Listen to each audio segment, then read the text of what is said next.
Vanoggend verwelkom ons ook weer eens almal wat inskakel by die opname. Ons bid dat dit vir julle dan ook 'n besonderse geleentheid sal wees, soos ek glo en soos wat ek bid, dit vir elkeen van ons hier in die banke sal wees. Voordat ons saam lees uit die woord van die Here, kom ons sit net daar waar ons is en ons buig ons hoofde en dan vra ons ook vir die Here se vervulling ten opsigte van vandag se diens.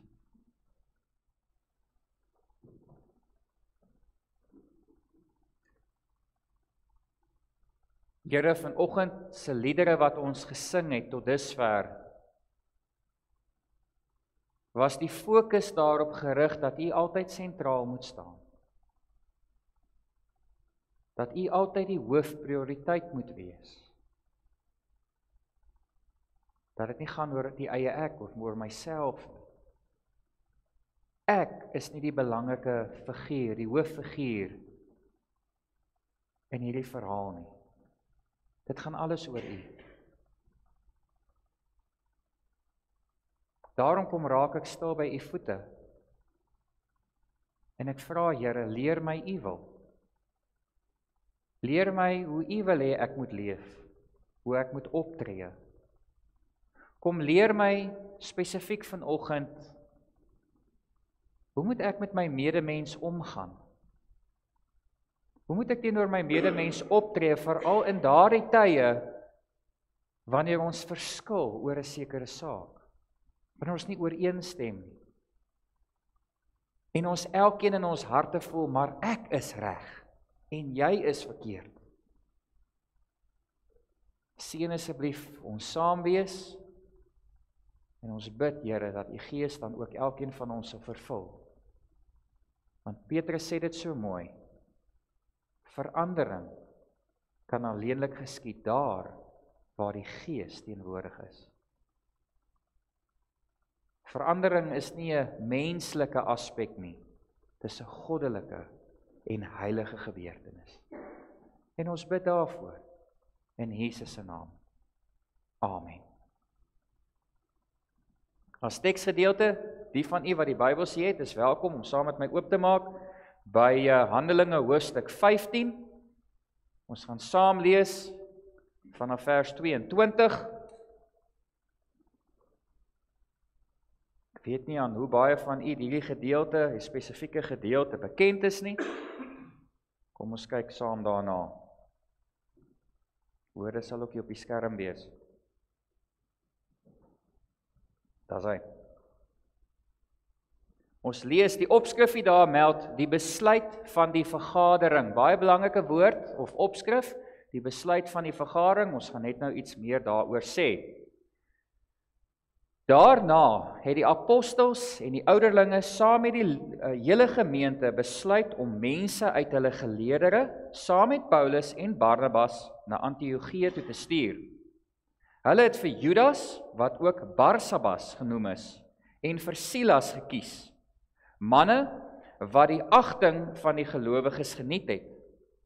Hulle het die volgende brief saamgestuur. Van die apostels en die ouderlinge, julle broers, aan die gelowiges uit die heidendom in Antiochië, Sirië en Cilicië, groete. Ons het gehoor dat daar mense van ons afgekom het, wat julle verwar en ontstel het, deur dinge te sê waarvoor hulle geen opdrag van ons ontvang het nie. Daarom het ons eenparig besluit om manne te kies en na julle toe te stuur.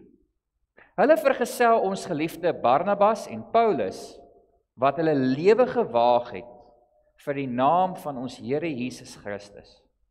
Ons stuur nou vir Judas en Silas om ook mondeling hierdie dinge aan julle oor te dra. Die Heilige Gees en ons het besluit om geen verdere las op julle te lê as net hierdie noodsaaklike dinge nie. Dan kom die rede, vers 29, of wat is nou die bepalings? Dat julle nie vleis moet eet wat aan 'n afgod geoffer is nie, ook nie die bloed nie, en ook geen dier wat gewurg is nie, en dat julle onsedelikheid moet vermy. As julle van hierdie dinge weerhou, doen julle reg. Hartlike groete. Die afgevaardiges het afskeid geneem en na Antiochië toe gegaan. Daar het hulle al die gelowiges bymekaar laat kom en die brief oorhandig. Die gelowiges het dit gelees en was baie bly oor die bemoedigende boodskap. Judas en Silas, wat self ook profete was, het lank met die gelowiges gepraat en hulle bemoedig en geestelik versterk. Nadat Judas en Silas geruime tyd daar gebly het, het hulle teruggegaan en die groete van die gelowiges oorgedra aan die wat hulle afgevaardig het. Paulus en Barnabas het 'n tyd lank in Antiochië gebly en saam met baie ander onderrig gegee en die woord van die Here verkondig. Net tot sover ons gedeelte dan vandag. Vriende, ek wil sommer dadelik van die begin af aan die diepkant inspring en 'n baie belangrike ding noem wat ons moet besef. En dit is normaal dat ons van mekaar verskil. Dit is normaal dat ons elkeen anderste dink. Dit is normaal dat elkeen van ons sekere aspekte anders interpreteer. Dit is normaal dat ons anders droom, dat ons anders praat en doen. Dit is normaal dat elkeen van ons se leefwyse anders lyk. Dit is normaal dat daar sekere aspekte is wat vir sommige van ons na aan die hart lê of nader aan die hart lê as vir ander. Daar is sekere aspekte wat vir een van ons dalk meer van sentimentele waarde is vir 'n ander. As dit so is, dis normaal. Vriende, dit is normaal dat ons van mekaar verskil, want dit koppel direk aan die manier hoe ek en jy geskep is. Hoe die Here ons aan mekaar gewewe het. Die skrif sê juis, ons is handgemaak. En ons weet almal dat produkte wat deur 'n masjien gemaak is, daardie eindprodukte lyk presies almal dieselfde. Ek het 'n foto hier gesit van Coke bottels wat in 'n fabriek op 'n produksielyn vervaardig word. Hulle lyk almal identies. Selfs al gaan kyk julle van naby, hulle lyk presies dieselfde. Elke item wat deur 'n masjien gemaak word, vorm 'n identiese weerspieëling van die produk voor en na hom op hierdie produksielyn. Maar, en hier kom die groot en belangrike maar. Dit is nie die geval as dit kom by handgemaakte produkte nie, vriende. Al lyk handgemaakte produkte op 'n ver afstand identies. As jy hulle van naby gaan bestudeer, of van naby gaan bekyk, dan gaan jy sien, hulle is nie dieselfde nie. Hulle verskil van mekaar. Daar is verskille. En dit, vriende, is presies dieselfde as dit kom by die skepping van my en jou as mens. Op 'n afstand mag ons dalk almal dieselfde lyk. Op 'n afstand mag 'n identiese tweeling dalk presies dieselfde lyk. Maar as ons van naby elkeen gaan bekyk, dan kom ons eintlik agter hoe ver en hoe wyd verskil ons van mekaar. Ons verskil elkeen van mekaar so ver soos die ooste van die weste, en dit sluit selfs 'n identiese tweeling in. Niemand van ons is dieselfde as die persoon rondom hom of haar nie. En daardie lyn kan 'n mens natuurlik deurtrek na 'n geestelike perspektief ook. Omdat ons fisies almal van mekaar verskil, omdat ons fisies almal uniek is dit dan van nature so dat ons spiritualiteit gaan van mekaar verskil. Die manier, spiritualiteit is die groot woord wat beteken die manier hoe jy God nader, die manier hoe jy God ervaar, die manier hoe jy God aanbid. Die manier hoe jy jou aanbiddingsmodel inkleur. Almal van ons sin verskil, want ons as mens, ons as skepping verskil. En dit is belangrik dat ons vandag vir mekaar sê, dit is normaal. Dit is hoe dit moet wees. Ons moet verskil van mekaar. Maar, en dit bring ons by vanoggend se tema vraag, wat dan nou, wanneer hierdie verskille in spiritualiteit spanning veroorsaak tussen gelowiges? Wat as hierdie manier van hoe ek aanbid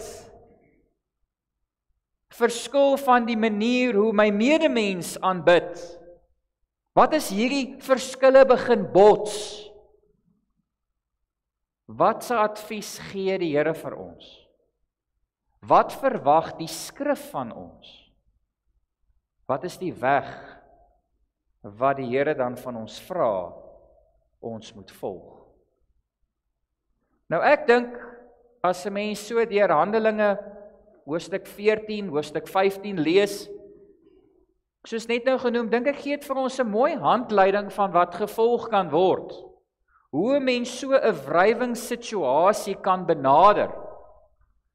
En ek hoop dat dit, ook wanneer ons in sulke situasies verkeer, of onsself in sulke situasies bevind, dat dit hopelik moontlike spanning en wrywing en die konflik wat so maklik kan gebeur, dat dit sal minimaliseer. Nou om die gedeelte wat ons sopas saam gelees het, ten volle te verstaan, vriende, wil ek begin deur net eers vir julle agtergrond te gee. Ek wil net vir julle verduidelik, waar kom dit vandaan, wat gelei het tot hierdie brief, wat deur die kerk in Jerusalem aan die gemeente in Antiochië geskryf word. Wat was die opbou tot hierdie gebeurtenis? Dit begin met Paulus en Barnabas, wat teruggekeer het vanaf hulle eerste sendingreis. Toe hulle terug is by hulle tuisgemeente in Antiochië, toe vertel hulle met groot opgewondenheid aan die gemeente hoe wonderlik en hoe suksesvol hierdie sendingsreis was. Hulle vertel toe aan die gemeente dat tydens hierdie sendingsreise daar 'n merkwaardige ding gebeur. Die Here het die deur na die koninkryk van die hemel oopgemaak ook vir die heidene. En tydens hierdie eerste sendingsreis het nie net Jode nie, maar veral baie heidene tot bekering gekom, hulle hart vir die Here gegee en Christus aangeneem as hulle persoonlike saligmaker en verlosser.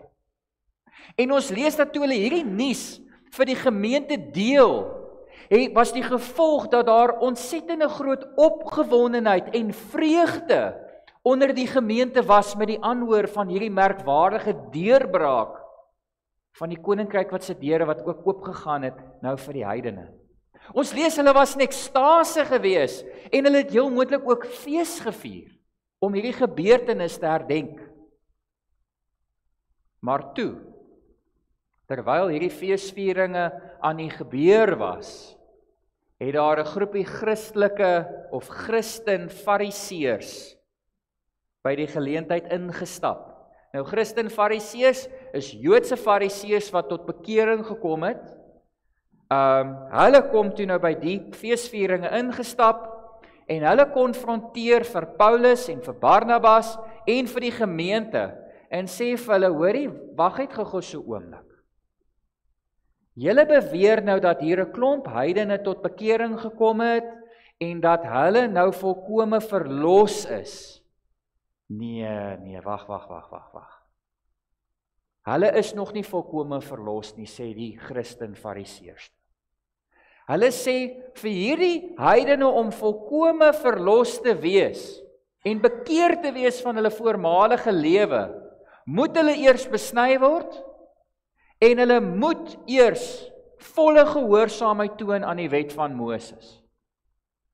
En hulle plaas eintlik toe daar 'n vooraf vereiste, 'n ultimatum op die tafel en sê, voordat al daardie heidense bekeerlinge nie aan hierdie twee aspekte voldoen nie, is hulle nog nie volkome bekeer nie en is hulle nog nie volkome verlos nie. Nou ja, julle kan nou dink wat se gevolge dit gehad tot daardie feesvieringe wat plaasgevind het.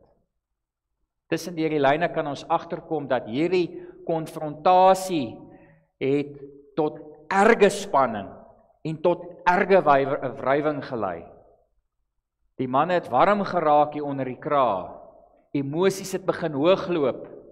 Dit sal my nie verbaas as hulle mekaar daar wou gryp nie. En toe gebeur daar 'n interessante ding. Die kerk van Antiochië maak toe 2 groot besluite, uiters belangrike besluite, waaruit ons ook vandag kan leer. Die eerste ding wat hulle toe sê is, hulle sê as gevolg van hierdie gemoedere wat nou so hoog loop, hierdie konfliksituasie, hierdie wrywing, hierdie spanning, gaan ons nie nou onmiddellike besluit neem nie. Want as ons nou onmiddellike besluit neem, gaan iemand seer kry, of seer gemaak voel, en dit gaan heel moontlik tot kerklike skeuring lei. So die eerste ding wat die gemeente in Antiochië toe sê is, ons gaan nie onmiddellike besluit maak nie. Die tweede aspek wat hy nou hierby aansluit is, hulle sê toe ook, ons as gemeente gaan nie self 'n besluit probeer maak oor wie's nou reg en wie's nou verkeerd nie, want ons het nou vir Paulus en Barnabas aan die een kant, en ons het nou hierdie Christen Fariseërs aan die ander kant, en albei voel hulle is reg, albei voel dat wat hulle sê is hoe dit moet wees. Ons as gemeente, ons is te subjektief betrokke in hierdie situasie, ons gaan nie self 'n besluit maak nie. Ons gaan eerder hulp van buite afroep. En dis toe wat hulle doen. Hulle rig toe 'n versoek aan die tempel of die kerk in Jerusalem, stel die saak aan Petrus, en Jakobus en die res van die raad, en hulle sê, help ons asseblief om hierdie konfliksituasie wat ons nou in vasgevang is, help dit asseblief om dit op te klaar. Gee julle vir ons vanuit 'n objektiewe perspektief advies. En as 'n mens nou lees in Handelinge hoofstuk 15, dan is dit juis wat aan die gebeur is vanaf die 6de vers. Ons lees dat hierdie 2 partye is toe Jerusalem toe, en hulle het toe saam om dieselfde tafel gaan sit, en 'n vergadering gehou in Jerusalem, by die kerk. En tydens hierdie vergadering het die Christen Fariseërs eintlik die vergadering aan die gang gesit, deur weer hierdie standpunt van hulle baie duidelik, hierdie vooraf vereiste, hierdie ultimatum op die tafel te plaas. Somme inleidend, heel aan die begin, sê hulle, doep, ons volstaan by wat ons reeds in Antiochië gesê het, naamlik dat as heidene tot bekering kom en gelowiges word, dan moet hulle aan hierdie 2 vereistes voldoen, naamlik die besnydenis, en hulle moet die wet van Moses volkome navolg en gehoorsaam. Die vergadering het toe na hulle standpunt geluister, en toe hulle klaar is, toe staan Petrus op. En toe Petrus begin praat, kan 'n mens in sy woorde hoor, dat hy beaam toe Paulus en Barnabas se standpunt, wat meen, dat dit is nie nodig vir heidene om hulle self te laat besny nie, want die genade van die Here en die eindelose liefde wat die Here Jesus Christus aan die kruis betoon het, is meer as genoegsaam om ook heidene van hulle sondes te vergewe en vry te spreek. Hulle het nie nodig om hulle self te besny nie. En daarmee saam het hulle ook nie nodig om die wet so getrou na te volg nie. Die genade en die liefde van die Here Jesus Christus is genoegsaam. Maar toe voeg hy nog 'n baie belangrike ding by. Hy sê vir hierdie Christen Fariseërs, hy sê vir hulle, julle wil nou hierdie verskriklike swaar en moeilike juk, las, op die heidene plaas. Maar julle wat Jode is, kon dit self nie eens regkry nie, om die wet getrou te gehoorsaam nie.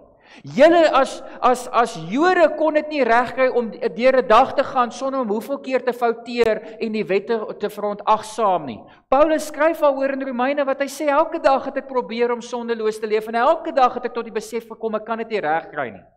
So Petrus sê dan vir die vergadering, en spesifiek vir hierdie Christen Fariseërs, hoekom wil julle nou van die heidene 'n ding verwag wat julle as Jode nie self kon regkry? En dan gebeur daar weer eens daar 'n merkwaardige ding in hierdie vergadering. En is iets wat ek ook persoonlik geleer het, en altyd sal probeer onthou. En dit handel oor Jakobus se optrede. Nou ek sien in my verbeelding, Jakobus sit die hele vergadering deur net en luister. Die partye praat met mekaar en die een staan op en gee sy siening en daai een staan op en gee sy siening en so gaan dit en Jakobus sit net die hele tyd en luister. En dan aan die einde van die vergadering lees ons, staan Jakobus op. En dan kyk hy vir hierdie twee partye wat aan weerskant is van die tafel sit, wat so in wrywing verkeer met mekaar, en dan begin hy hulle toespreek met die woorde broers. En ons gaan net vir mekaar sê, wat is so belangrik aan hierdie benaming van broers? Maar dan sê hy vir hulle, ek het nou gesit en luister. Ek het beide van julle partye se harte gehoor. Ek het beide van julle se emosies gehoor. Ek het gehoor hoe elkeen van julle dit op die tafel sit wat julle voel van ernstige belang is. Dankie daarvoor. Maar dan sê hy vir hulle, as ons hier vandag wil uitstap met vrede tussen ons en vrede in ons harte, gaan ons 'n kompromie moet aangaan. Albei partye gaan moet bereid wees om iets prys te gee, om opofferings te maak. Ons gaan moet mekaar in die middel ontmoet. En dan sien ek in my verbeelding, hoe draai eerstens hier na die Christen Fariseërs toe. En dan sê hy vir hulle, goed, julle kom met die standpunt en die beginsel na die tafel toe, na die vergadering toe, wat julle sê, julle verwag dat heidene wat tot bekering kom, moet besny word en hulle moet die wet getrou gehoorsaam. Wat is die kans dat ons bietjie hieraan kan afskaal? Dat ons dit so bietjie kan minder maak? Hy sê, hier is my voorstel, sê Jakobus, kom ons vat die besnydenis weg. En dan fokus ons op net 4 aspekte, wat julle voel wat van kardinale belang is. En ons vra vir die heidene om dit te gehoorsaam. En dan noem hy die 4 aspekte op, en ek neem aan, hierdie 4 aspekte het herhaaldelik in die vergadering na vore gekom, van die Christelike Fariseërs se kant af. En hy noem hulle, hy sê die 4 aspekte is, moenie offervleis eet nie, moenie bloed eet of drink nie, moenie gewurgde diere eet nie, en bly weg van onsedelike gedrag. Ons sê vir die heidene hierdie 4 aspekte, en ons sê vir hulle moet daarop fokus, en dan saam met dit, voeg ons hierdie genadebeginsel wat Paulus en Barnabas aan julle verkondig het in. En deur dit in te voeg, is die volkome gehoorsaamheid aan die wet nie meer nodig nie, en so ook nie die besnydenis nie, want ons glo dat die genade en die eindeloose liefde van die Here is genoegsaam. En weet julle wat is die wonderlike? Ons lees dat die Christen Fariseërs het daai voorstel aanvaar. Nou ek wil met myself dink, dit moes 'n ongelooflike groot opoffering gewees het. Om so baie aspekte wat vir hulle van kardinale belang was hulle bereid om prys te gee vir vrede, vir die koninkryk, vir die kerk, vir die evangelie, vir die sendingveld. Dan sien ek in my verbeelding, hoe draai Jakobus vervolgens na Petrus en na Barnabas en na Paulus, en dan sê hy vir hulle, goed, ons gaan dus volstaan by julle genade verkondiging, dat die genade beginsel, dat die Here Jesus Christus se kruisiging opstaande, dat die bloed wat daar gevloei het, dat dit genoegsaam is, dat 'n mens nie meer die wet hoef te gehoorsaam nie, en dat jy nie nodig het om besny te word nie, dit staan vas.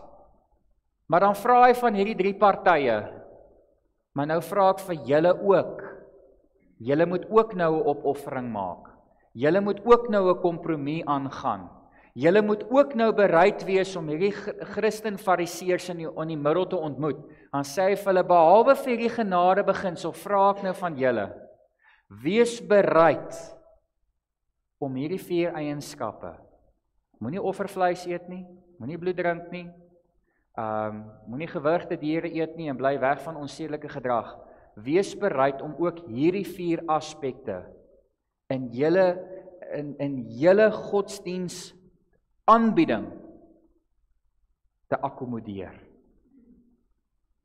En die wonderlike weer eens, wat lees ons dit gebeur?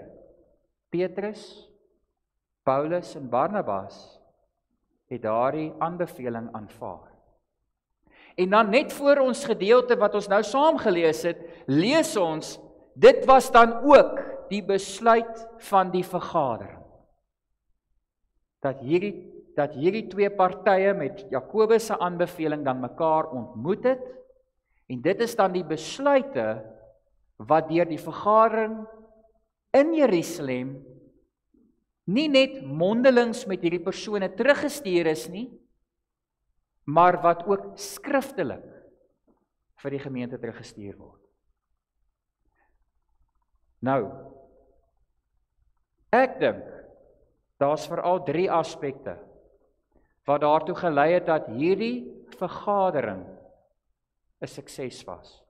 Ek dink ons 3 aspekte wat kardinaal bygedra het dat hierdie gesprek so suksesvol plaasgevind het en dat hierdie wrywing wat aanvanklik mense wou maak dat hulle mekaar te lyf wou gaan, dat dit verander het in 'n gebeurtenis waar hulle saam as 'n eenheid teruggegaan het van Jerusalem af Antiochië toe. Wat is daai 3 aspekte? Ek wil uitlig.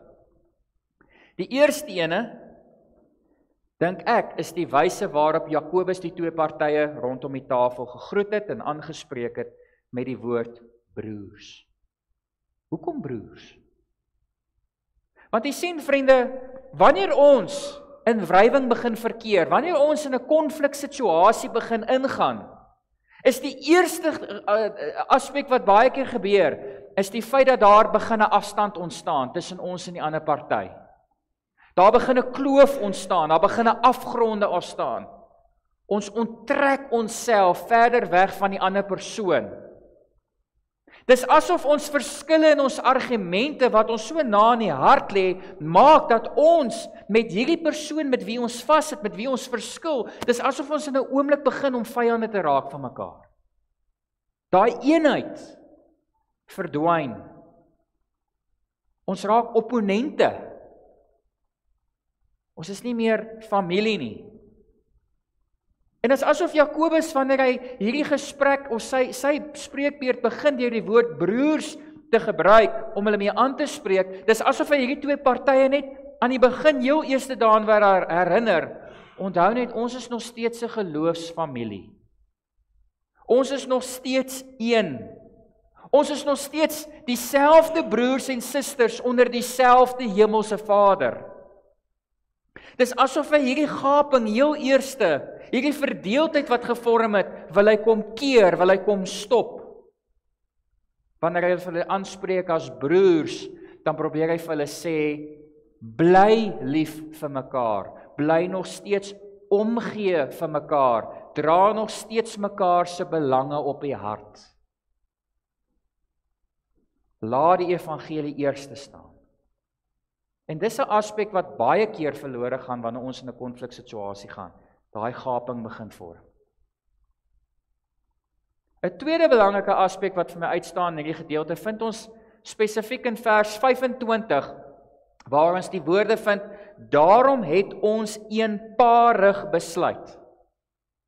En dit is die woorde aan die begin van die brief wat teruggeskryf word aan die gemeente in Antiochië.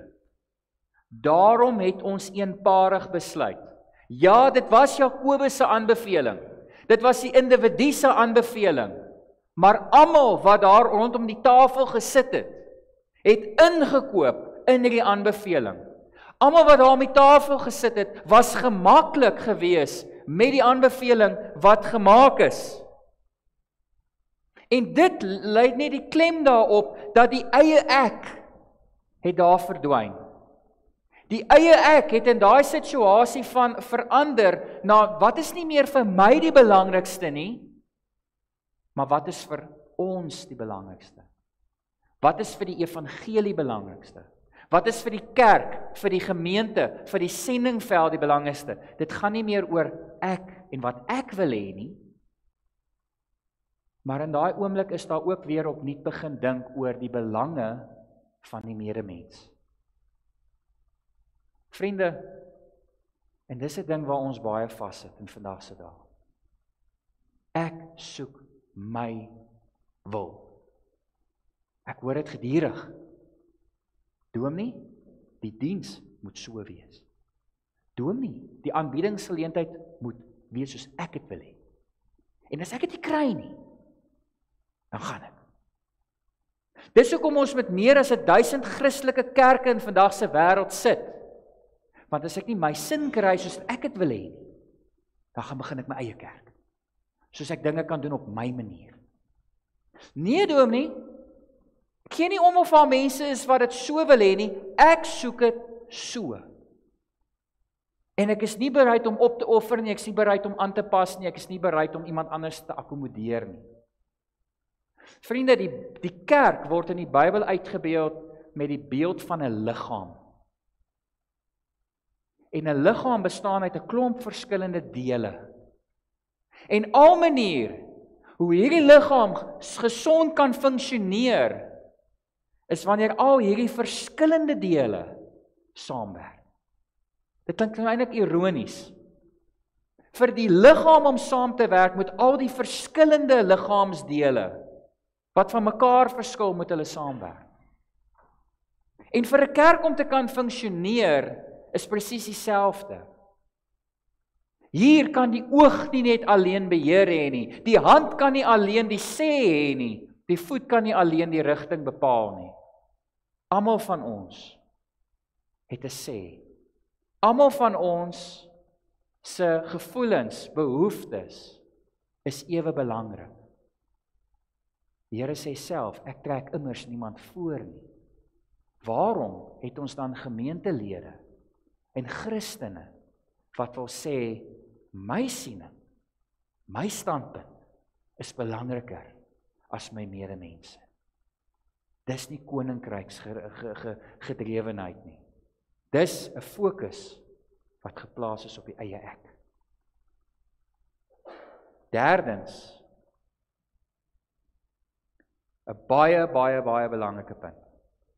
In vers 28 lees ons die woorde, die Heilige Gees en ons het besluit. Hier val die klem op die teenwoordigheid van die Heilige Gees. En ek kan dit dadelik omsit in 'n vraagvorm. Wanneer ons in gesprek tree oor verskille, nooi ons werklik die Heilige Gees uit om deel te wees van die gesprek.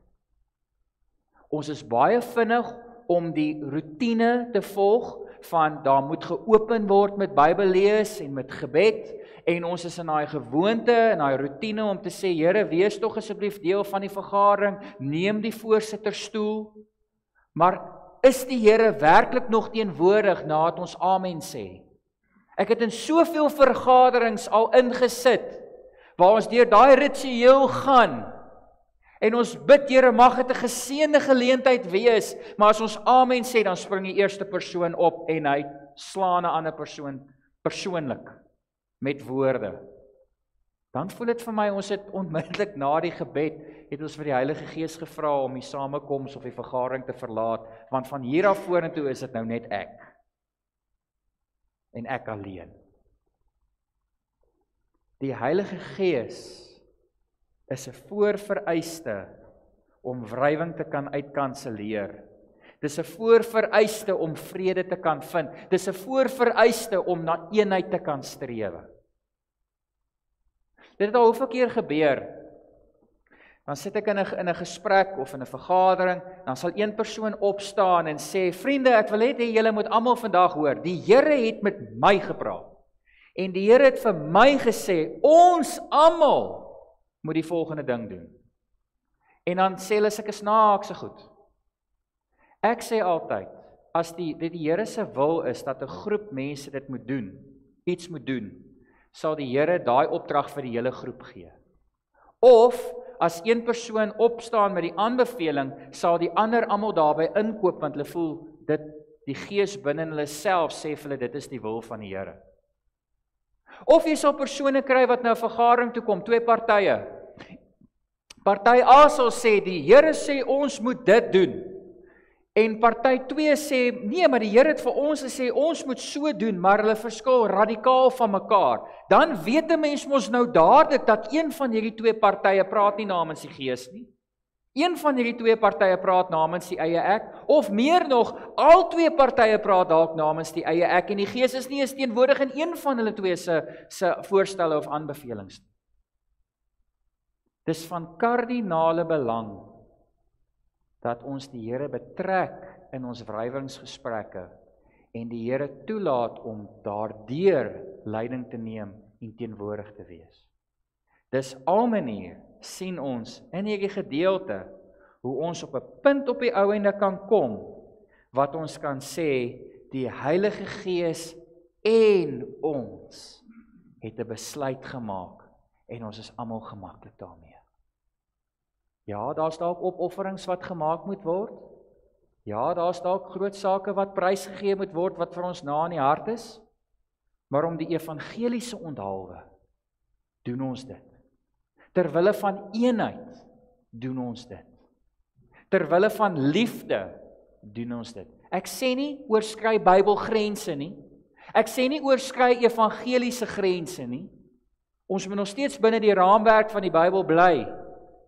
Maar daar's baie spasie wat ons mekaar kan en moet gun, want ons verskil.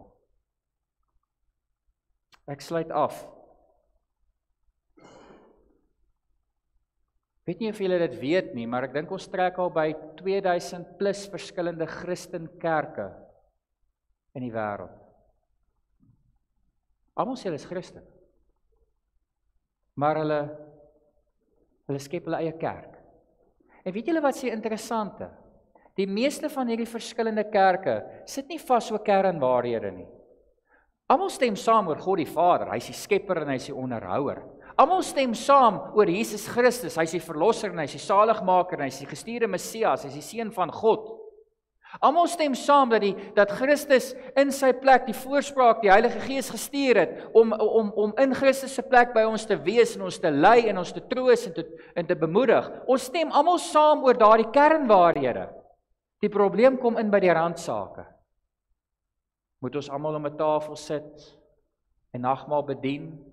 Is die kelkies aanvaarbaar? Moet ons groot gedoop word? Moet ons klein gedoop word? Mag daar net 'n orgel in die diens gebruik word of is ander instrumente toelaatbaar? Mag ons hande opsteek in die erediens al dan nie?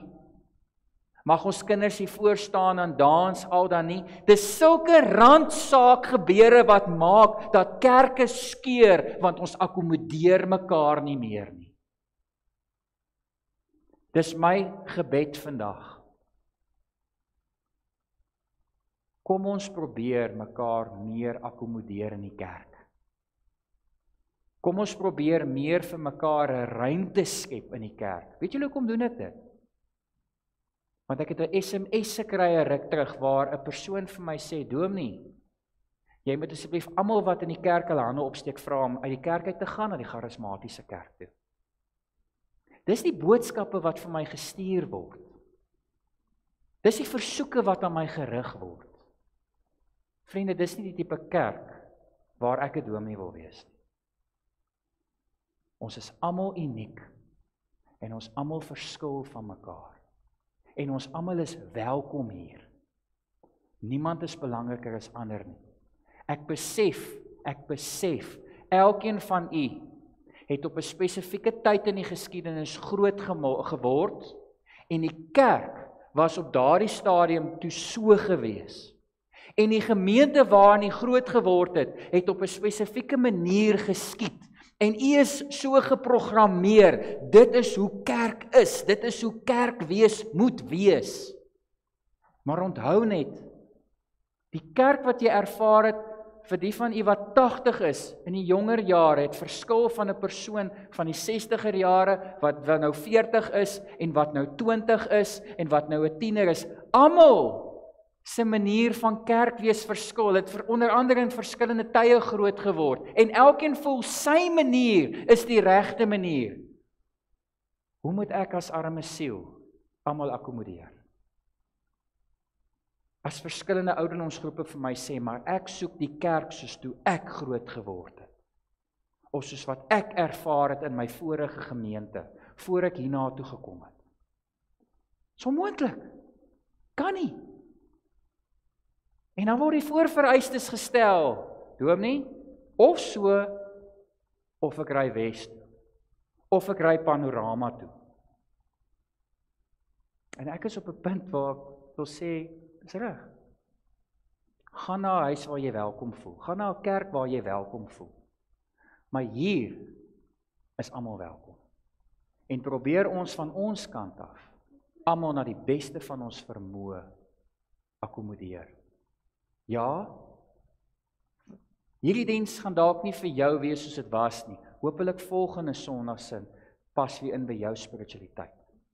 Maar so maak ons plek vir mekaar en so spreek ons almal mekaar aan in hulle behoeftes wat hulle het, binne en buite die kerkmure. Amen. Kom ons sluit ons oë. Here, om te verskil is wie ons is. Ons is juis geskep, elkeen uniek na u beeld. Maar Here, as ons kyk na die menslike liggaam, is dit vir ons duidelik dat 'n liggaam kan saam funksioneer, al verskil sy liggaamsdele in hulle doen en late. Al die liggaamsdele is ewe belangrik om die liggaam gesond te kan laat funksioneer, en so ook elke lidmaat, jonk of oud. Almal is kosbaar, almal is belangrik om hierdie liggaam waarvan u die hoof is, gesond te laat kan funksioneer. En daarom bid ek spesifiek vandag, Here, dat niemand van ons die voorsitterstoel sal wil probeer inneem en sal sê, maar dinge moet nou so wees nie. Maar dat wanneer ons aanbevelings maak, wanneer ons versoeke rig, dat ons ook ons naaste in ag sal neem, hulle wat verskil van ons tot in hulle diepste wese. Here, ek herhaal weer, dit beteken nie dat ons Bybelse grense oorskry nie. Ons het 'n raamwerk waarvolgens ons kan en moet werk. Maar binne dit, Here, help ons dat ons ruimte sal skep om mekaar te akkommodeer. Vir al ons kinders. Dat ons ook vir hulle dit meer spesiaal sal maak hier in die kerk. Dankie Here dat ons vandag 'n handleiding uit u handleiding, 'n model kon net weer opnuut aan herinner word, hoe ons omstandighede waar konflik en wrywing ontstaan kan benader. En dat ons altyd van u afhanklik sal bly vir antwoorde. En nie ons eie antwoorde wil probeer skep nie. Want ons eie antwoorde gaan heel moontlik ons medemens seermaak. Maar mag ons altyd, maak nie saak hoe lank dit vat nie, in u afhanklikheid verkeer, tot u vir ons rigting en leiding gee, om die probleem op te los. Seën asseblief nie die dag wat voor lê nie, maar wees ook so in besonder met hierdie nuwe week wat kom. Oral waar ons gaan en alles wat ons doen, mag u Gees ons vergesel. Ons bid dit in u naam alleen. Amen.